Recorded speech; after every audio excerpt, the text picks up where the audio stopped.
is the L2C Media Network, and this is the L2C Sports Final brought to you by the L2C Media Network. Now, with the stories of sport, here's Steve Baxley. Okay, how you doing, everybody? Good evening. Actually, good morning here. Good evening where you are. Sorry if we're on a little late tonight. We had a little incident that has a bit. We accidentally had background not, but nonetheless, we are on the air at this present time. We are on right now, as a matter of fact.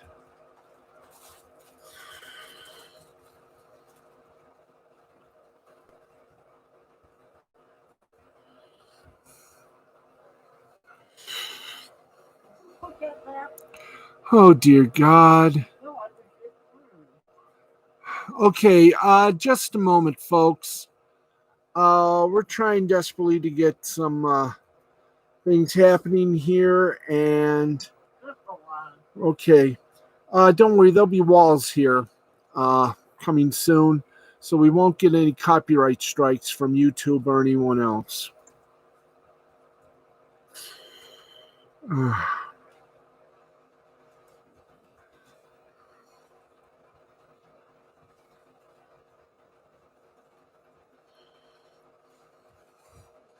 I'm trying to put it on our Facebook post here, but there we go.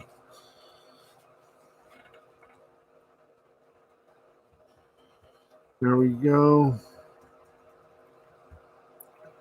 Okay, we're on the air officially. There are no copyrights or anything, so let's get on with it. We're only on for 30 minutes, so let's we're going to try to give you at least a 45-minute show, so let's get going. Now the tooth starts to ache. Oh, boy.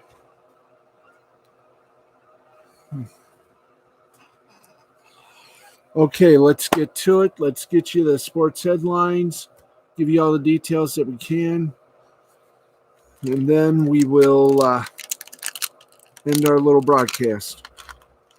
By the way, they've just went on 45 minutes. Rekieta Law, Nick Rekieta and Law Explaining the Interwebs. It's a Friday night with, of course, one of the guests being Mr. Ty Beard. So join Nick Rekieta on the Rekieta Law channel, only on YouTube. Okay.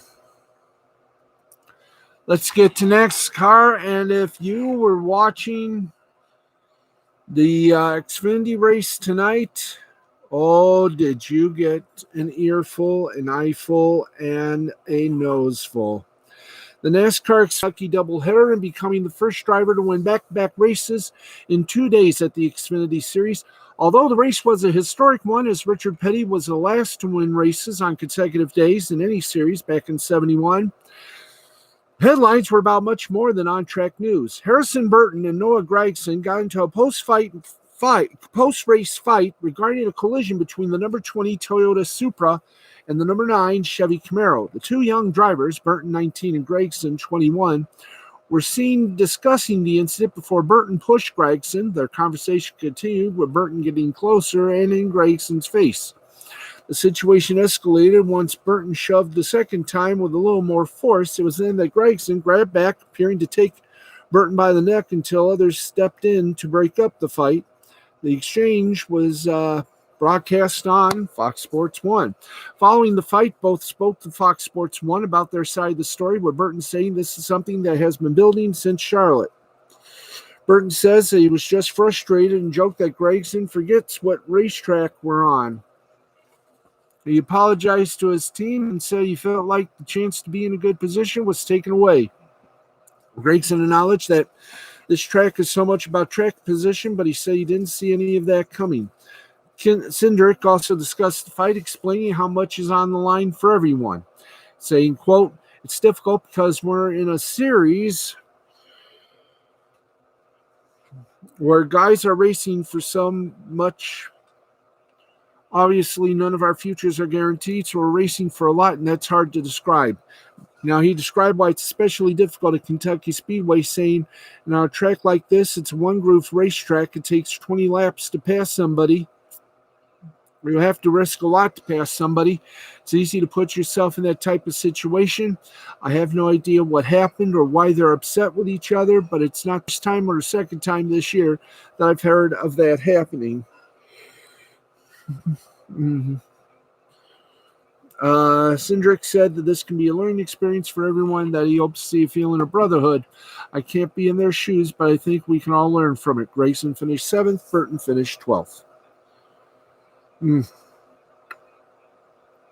Okay, we go from NASCAR butting heads to just a big butt.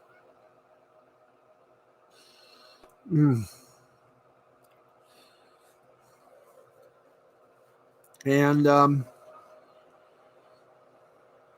the Philadelphia Eagles, following his recent anti-Semitic Instagram post, educating himself in interactions with Patriots receiver Julian Edelman and Holocaust survivor Edward Mosberg.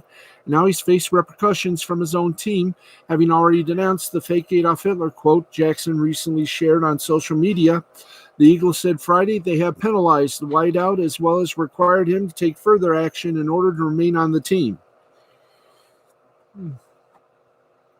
The Eagles organization said in a statement, "This has been a difficult and emotional week for our community and organization.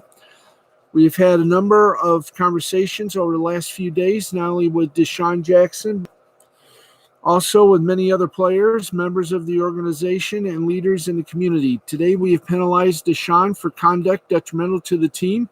He accepted these consequences and apologized. In our many conversations with him, it has also been made clear that this is only the beginning. We have discussed a concrete plan for how we and he can heal moving forward. He understands that in order to remain on the team, he must also commit to supporting his words with actions. We must continue to fight against anti-Semitism and all forms of discrimination, while not losing sight of the important battle against systemic racism." As the Athletic Zach Berman notes, the Eagles' penalized action simply means they have fined the receiver, but as the statement made clear, it's not out of the question that Philadelphia could still choose to move on from the veteran in the event he doesn't match his multiple apologies with efforts to learn and grow.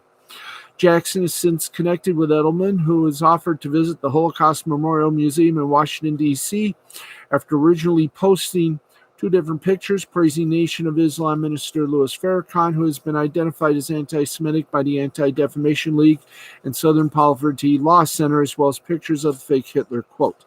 According to ESPN's Tim McManus, Jackson plans to donate a significant portion of his fine to Jewish community efforts. He also spent part of Friday speaking with Mosberg, a 94-year-old survivor of the Holocaust. I'm going to take a few moments, a little commercial break, if you will. I'll be back shortly with more of the L2C Sports Final.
Okay. We're back with you for the L2C Sports Final. Steve Baxley here with you. We are live from the Tom O'Neill Studios in the Fred McLeod Sports Desk here in Jackson, Michigan. It's a late Friday, early Saturday. If you're on the West Coast, it's still Friday. If you're on the East Coast, it's way above Saturday. Okay, let's get you some more sports news.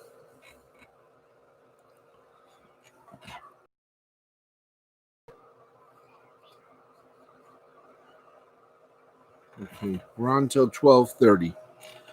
So we're going to make it to 45 minutes. So here we go. As you know, the Big Ten Conference announced that it announced its own conference-only schedule, dropping some of the non-conference games. Will now add the Pac-12 conference to that.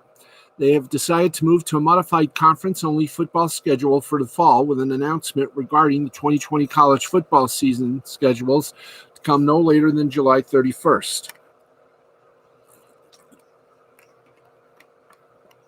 The conference will also delay the start of mandatory athletic activities until a series of health and safety indicators, which have recently trended in a negative direction, provided significant positive data to enable a move to a second phase of return to play activities.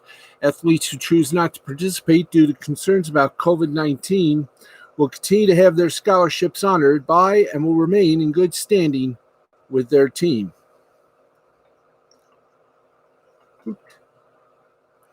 Now, among the games that will no longer be played as the Pac-12 plans to implement the conference-only slate are USC versus Alabama, September 5th in Arlington, Cal versus TCU, September 5th, Washington State versus Houston, September 12th, and Colorado at Texas A&M, September 19th. The Big Ten's cancellation of non-conference games nixed Washington versus Michigan, September 5th, and Oregon versus Ohio State, September 12th. The moves to conference-only scheduling were anticipated as college football finishes up its worst week since the nationwide shutdown in mid-March. COVID-19 cases are again spiking across the country as more schools, including North Carolina and Ohio State, have paused voluntary workouts to help slow the spread of the virus within their respective programs.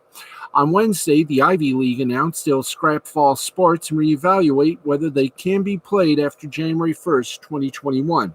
Though the Ivy League has its own set of challenges and circumstances that motivated the move, football loses more money than any other sport in the conference, for example. There is an ethics argument as well regarding the safety and feasibility of playing fall college football. Though the Power 5 administrators are continuing to examine all options, spring football has been called a last resort by Penn State Athletic Director Sandy Barber. According to Dodd, the ACC, which has already pushed Olympic sports back to at least September 1st, is also examining a conference-only schedule. The Big 12 and SEC, meanwhile, are in a more wait-and-see mode, though the latter could make a decision to join the conference-only trend later this month.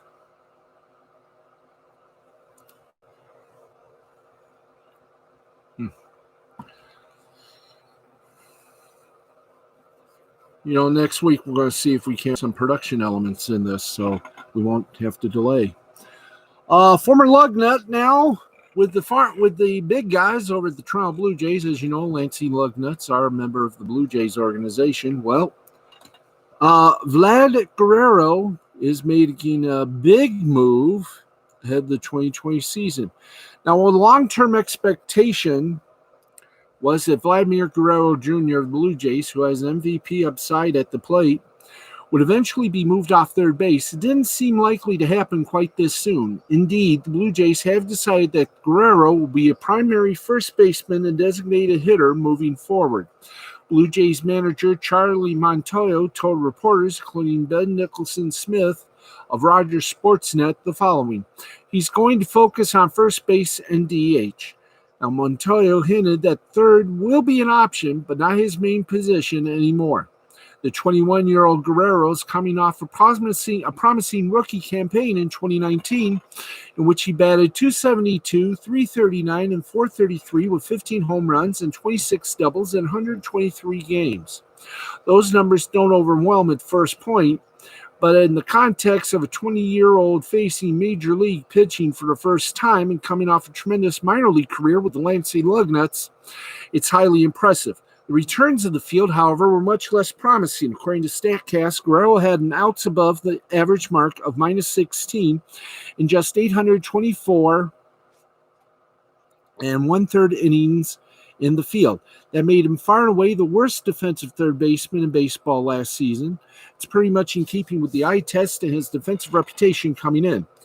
Making a move this early in his career is a bit surprising, but it was an inevitable decision. The move will necessarily improve Toronto defensively and allow Guerrero to put more emphasis on developing his generational bat. As manager Charlie Montoyo suggests, Guerrero will not be banished from the hot corner forevermore, but for now it's proper to consider him a primary first baseman and DH. Free agent addition Travis Shaw figures to become the new regular at third base for the Jays. Guerrero, meantime, will likely split time with Rowdy Tellez at first base and perhaps get more of his reps at DH. Another year older and experienced, and now relieved of the defensive burdens of third base, Guerrero may be poised to take a statistical leap in the shortened 2020 season.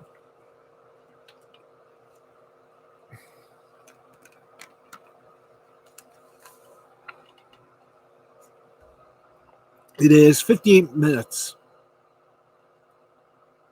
past 12 midnight. This is the L2C Sports Final on the L2C Media Network on youtube.com/Lugnut6. That's my channel.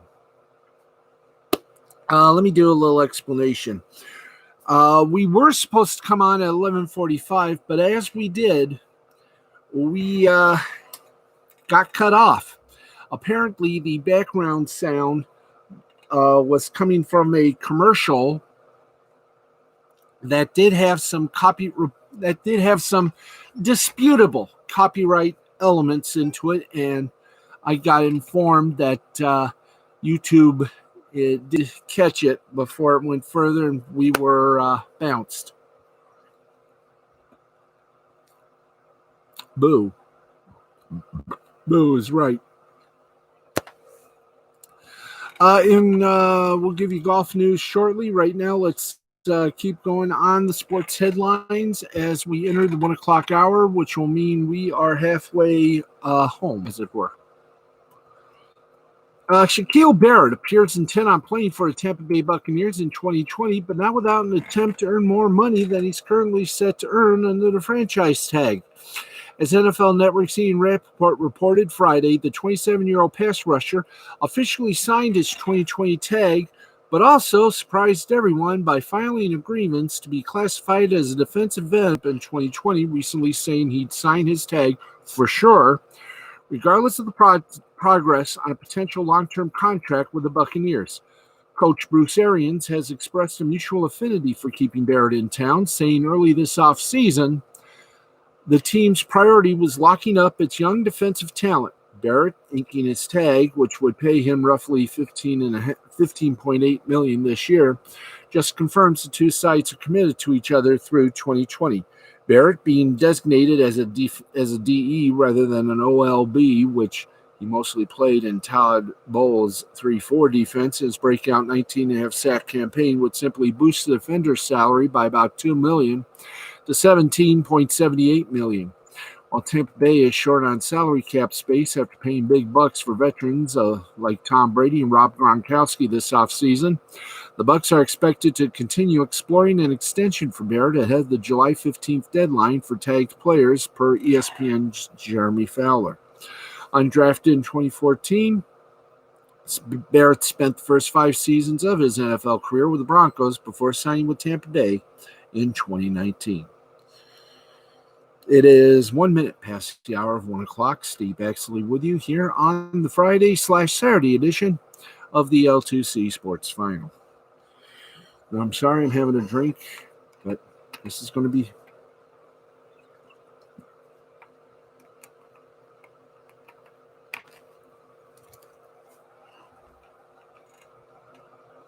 And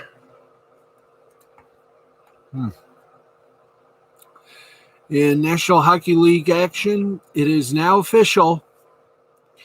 The NHL and the Players Association are in sync. On Friday, the NHL finalized changes to the return to play plan and extended the collective bargaining agreement through September 2026, according to multiple reports. This comes 1 week after the league delayed the start of Phase 3 official training camp due to negotiations between the league and players' union regarding player safety in the restart plan. Training camp will open Monday, July 23rd in 24 cities as the playoff teams prepare to head into game action taking place in hub cities.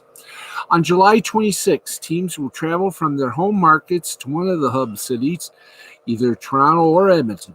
The 12 Western Conference teams are headed to Edmonton to play at Rogers Arena, home of the Oilers, while the East will play their games at Scotiabank Arena in Toronto, where the Maple Leafs play. To start, no fans will be present at any of the games. This is the first time since 1925 the entirety of the playoffs will be played in Canada. Now, players can decide without penalty that they do not want to take part, and they do not need to give their team a reason behind the choice as long as they do it. As long as they do it by 5 p.m. Eastern on Monday. The league plans to conclude the playoffs in at most 62 days and have discussed a very busy television schedule that will give hockey fans multiple games to watch per game day to start. The playoffs are expected to begin on August 1st, and the league plans for a team to be hoisting Stanley's coveted chalice by the first week in October. The agreement included the players committing to the bubble life and leaving their families for up to 6 weeks. The league expects to be able to carry out the season safely by limiting exposure, creating new health protocols, testing players in selected 2 hub cities that have a relatively good control over the coronavirus. Now, between June 8th and July 6th, 35 players tested positive for COVID-19. Players also agreed to an altered collective agreement where they will defer 10% of next year's salary. The cap limit will remain at $81.5 million until things return to normal, if someone can define that word. League minimum salary, the amount available to be paid on entry-level contracts, and how much escrow can be deducted from future checks all rose. Players will also be likely to participate in the 2022 and 2026 Winter Olympics.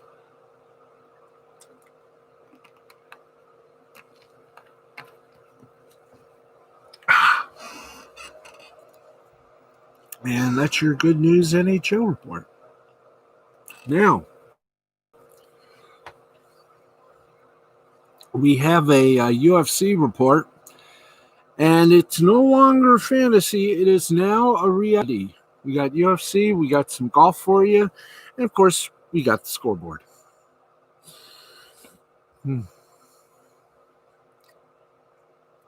Let's get to it.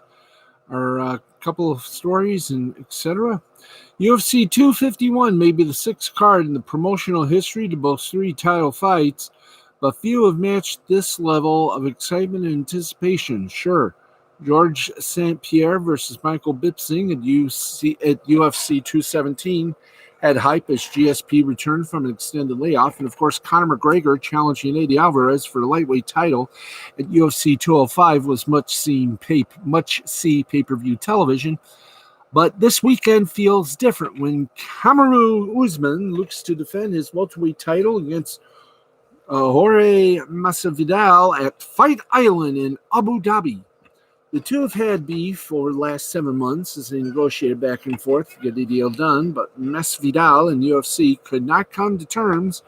Instead, the promotion chose Gilbert Burns, a teammate and training partner of Usman, to face the champ for the title. However, Burns tested positive for the coronavirus just 6 days before the scheduled fight, forcing the UFC to find a solution. In steps Masvidal, and one of the biggest cards of the year got even bigger. Not only will there be a trio of titles up for grabs, but some big-name prospects and former champs fill out the rest of the card. Rose Namajunas and Jessica Andrade are scheduled for a strawweight showdown and rematch of their May 2019 fight that saw Andrade snag the title with a slam knockout. Plus, Amanda Ribas battles Paige Van Sant in a key women's flyweight contest. Let's see if we have the entire card. And here we go. And it's a big one. No fans as well. So here we go. We got Martin Day taking on Davy Grant for bantamweight. Carol Rosa versus Vanessa Mello for women's bantamweight. Raulian Palva versus Zalgas Zumagulov, flyweight. Marcin Tibura versus Maxim Grishin, heavyweight. Lightweight battle between Leonardo Santos and Roman Bogatov. Featherweight battle, Makwan Amakrani versus Dan Henry. The welterweights, we'll see Muslim Salikov versus Elizu Zalinsky dos Santos. Light heavyweight battle, it would be Volkan Odesmir versus Yuri Prohaska. Women flyweights, Amanda Ribas takes on Paige Van Sant. Women strawweight, Rose Namajunas versus Jessica Andre. Peter Yan versus Josildo for the vacant bantamweight title. Alex Volkanovski versus Max Holloway, the featherweight title, and the main event. Kamaru Usman taking on Jorge Masvidal for the welterweight title. By the way, the featherweight title, Alex Volkanovski versus Max Holloway. Volkanovski is the champion. Kamaru Usman is the champion. Jorge Masvidal is the challenger for the welterweight title. And it's all taking place tomorrow. I do believe, yeah, tomorrow. It's going to take place from, as we said, Fight Island in Abu Dhabi. And we hope you'll tune in and see it all develop. UFC 250.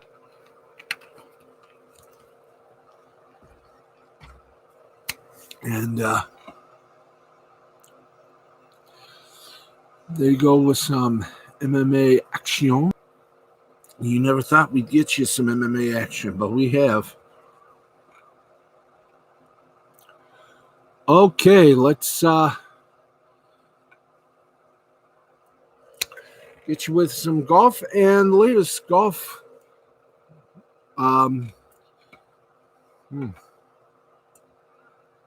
news, as we had some good action tonight or today. Unfortunately, we only got round one. As well, today wasn't exactly a very good day. Round two of the Workday Charity Open was suspended.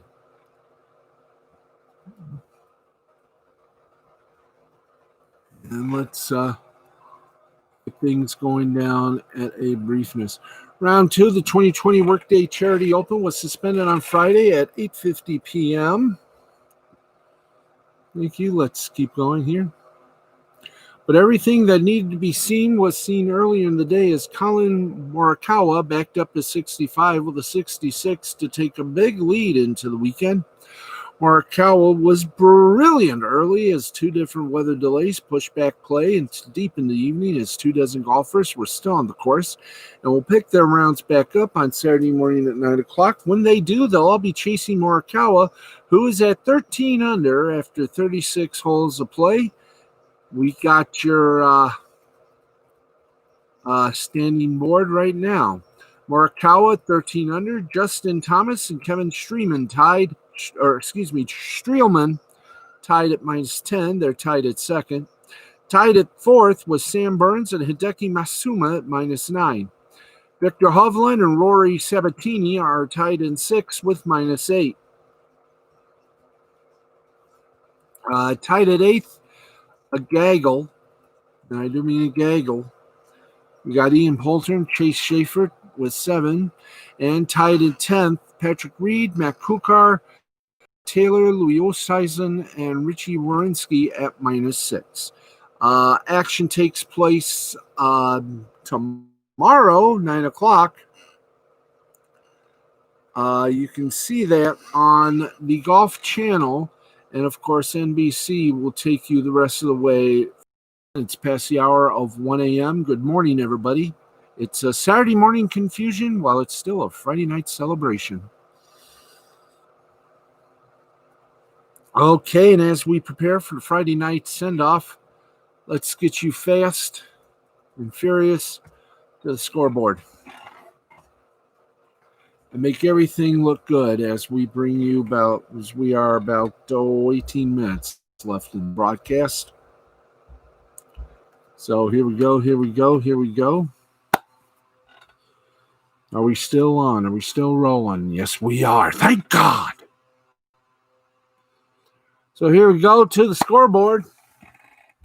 Our scoreboard is just picking and grinning, folks. We've had a wonderful day. Our Spreaker show, Last Call Cafe on Spreaker, we'll be doing on Sunday because of issues with, we had a little computer freeze in our studios at Spring Arbor Road. Excuse me.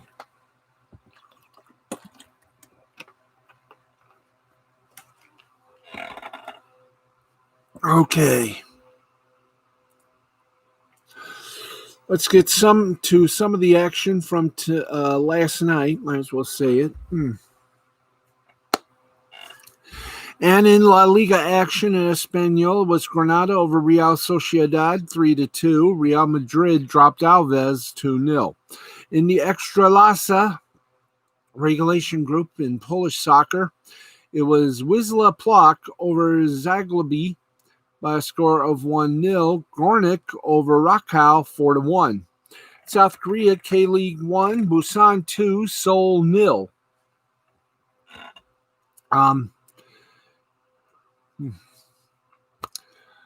Some World Cup friendly action. Chernobyl over FK Strongino Moscow 2-0. Rodina Moscow over Baltica 2-1. Chernobyl over Kaluga 3-0. Kortrijk and Charleroi tied at 1.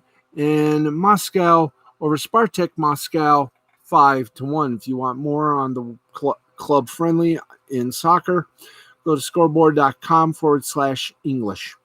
In baseball, they played baseball. Got some good finals for you in the Japan Nippon Professional Baseball. The Seibu Lions over the Chiba Mariners 7-6, 7-5-0 for the Lions, 6-6-1 for the Mariners. Masuda picks up the loss. He's 0-1, while Garrett picks up the win, his second in a row for Seibu Lions. The Chunichi Dragons over the Hiroshima Carp 3-2, 3-8-0 for the Dragons, 2-4-1 for the Carp. Martinez for the Dragons gets the win. That's his first. He's 1-0. Franzua gets the loss for the Carp. He's 0-1. The Fukuoka Silverhawks over the Rakuten Golden Eagles 2-1, 2-7-1 for the Hawks, 1-2-1 for the Eagles. Takahashi gets the win for the Hawks. He's 2-0. Shagwa gets the loss for the Eagles. He's 0-1. The Hanshin Tigers over the Yokohama Bay Stars 3-2, 3-7-0 for the Tigers, 2-4-0 for the Bay Stars. Aogi for the Tigers gets the win. He's 2-1. Onuki gets the loss. He's 0-2.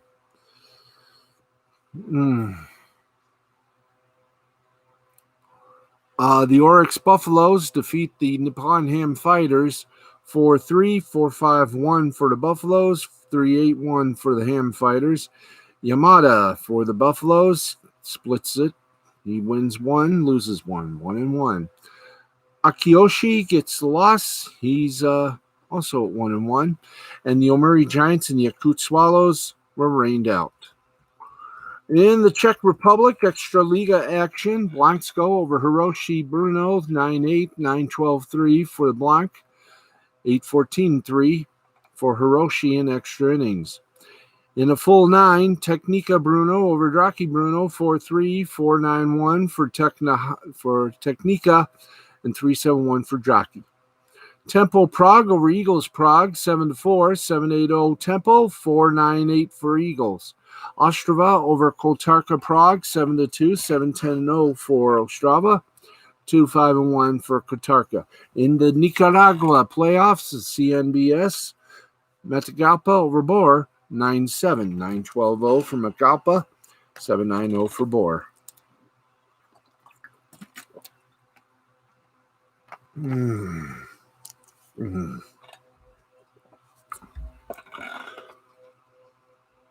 In the South Korea KBO, Korean Broadcasting did it again. Korean Baseball Organization. Hanwha Eagles over the SK Wyverns, 6-5, 6-5-2 Eagles, 5-11-1 Wyverns. Kia Tigers over the Kaiwon Heroes, 9-8. 9-15-2, and that was in extras, by the way. 9-15-2. Kaiwon Heroes, 8-14-0. KT Wiz Swung defeated Samsung Lions, 8-3. 8-13-0 for the Swan, 3-9-1 for the Lions. NC Dinos over the LG Twins, 12-2, 12-15-0 Dinos, 2-5-0 Twins. Doosan Bears over the Lottie Giants, 10-5, 10-12-0 for the Bears, 5-7-1 for the Giants. In Taiwan CPBL first stage, it was the Fubon Guardians over the China Trust Brothers, 4-3, 4-8-0 Guardians, 3-7-1 for the Brothers. And the Union Lions over the Rakuten Monkeys, 7-3. And what a game that was, 7-12-1 for the Lions, 3-12-1 for the Monkeys. And that's a look at your scoreboard right there. 19 minutes past the hour. Let's say hi. That's right. It is time. As we say, we go to the board and say hello to the following people. Brenda Dixon, Charlene Jeter, Claudia Treos, Samantha Phillips, Samantha O'Neill, KCN, Monica Cram, Gary Cram, Sarah Chavez, Jennifer Finney, Linda Steele, January J. Keaton,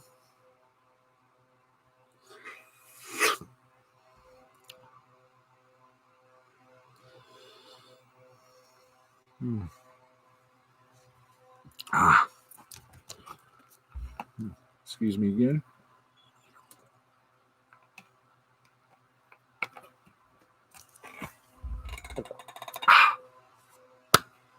Okay. We say hello to Angela Peterson, Christina Peterson, Yuki Tanaka, Anne-Marie Mann, Jay the Brain Man, Matthew Nichols, Nancy Nichols, Jerry Nichols. We say hello to Donna Payne. We say hello to Marielle Liu of Fox 2. Say hello, Dominique Keith, Tom Ziska, Melissa Wilson, Dr. Jim, and all the gang at Fox 26. Audrey Dahlgren, Alex Sims, and Nick Mantis from Channel 6, and all my friends from that very station. The station of love, I call it. And a very nice bunch of people they are. We also want to say hi to Claudia Treos, Kellyanne Collins, Louisa Fernanda, Stacy Hayes, Amy Hayes, Frida Hayes, Morris Hayes. That umbrella. And there we go. And we're froze. Oh boy, this is going to be fun, but hey, we got this. We got this for you, folks. We got this for you. We say hi to Ricky Pickrell, Yvonne Pickrell, Michael Pickrell, and Tony Pickrell. Yeah, I mentioned Yvonne as well. Amy Hayes, I've already mentioned. Stuart Wilkerson, Robert A. Oberhoff, Matizevich, Robert G.R. Monk. We also say hi to Sammy Phillips, Bobby Langford, Brenda Gominski, Bruno Renault. We say hello, Truth Martini, Syria Fidel, Crystal Hart, Heather Dibble Austin, Chris French, Chris Lewis, Butch Cassidy Jr., Monica Cram, Marley Arthur Wiley, Harold Robbins. In fact, let's do it this way. Jeff Rollo, Dale Sankey, Marley Arthur Wiley, Blind Lemon, Mr. and Mrs. Nellie Canine, Manuela March Shagani, Michael Boom Boom Sparks, Dwight Duon, Myra Duon, Baxley, Sandra Douglas, Vanessa Douglas, Sabrina Kyle, Andre Isom, Tyke Prado, Brandon Metzler, Rihanna Johnson, Chad Nappy, George Dow, Stephen Miller, Myra Baxley Duon, Jessica Hall, Kai Thenko, Roman Ronin, Patty Riley, Keith Goodwin, Brian Mann, Linda Miller, Betty Osterhouse, Ronnie Davis, Joseph Radcliffe, Regal Flores, Michelle Townsend, Susan M. Harold Bickford, Paul Kowalski, Paul Slowinski, Richard Kennedy, Wesley Snell, Jeremy Coates, Morgan Dunlap, Randy Sheets, Daron Stiles, Dale Sankey, of course, Brian McFeeters, Christopher Parham, Alabama Cole, Bobby Strauss, Delaney Reese, Annette Auschwitz, Honey Bears, Lindsay Lugnuts, Mike Sparks, Marianne Minko, Shannon Walsh, Lane Cobb, Roman Davis, and Pamela Shoemaker, Joseph Yusuf Diaz, and Amanda Burns. There you go. Happy landings right there. And believe it or narf, that is going to wrap it up.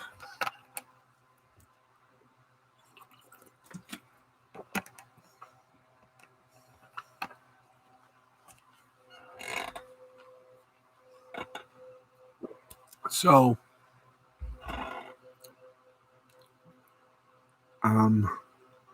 thank you all very much for tuning in.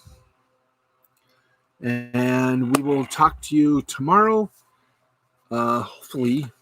It isn't our week, man. I will tell you, it isn't our week. Saturday, cross your fingers, Wrestle Anime Hut on Spreaker with me and Jay. And you can catch the madness of a special Sunday edition of Last Call Cafe on Spreaker, 11 p.m. Eastern Time for that. We're going to try to recapture everything and anything. This has been a presentation of Mystifying Creativity Productions in association with the L2C Media Network and L2C Sports.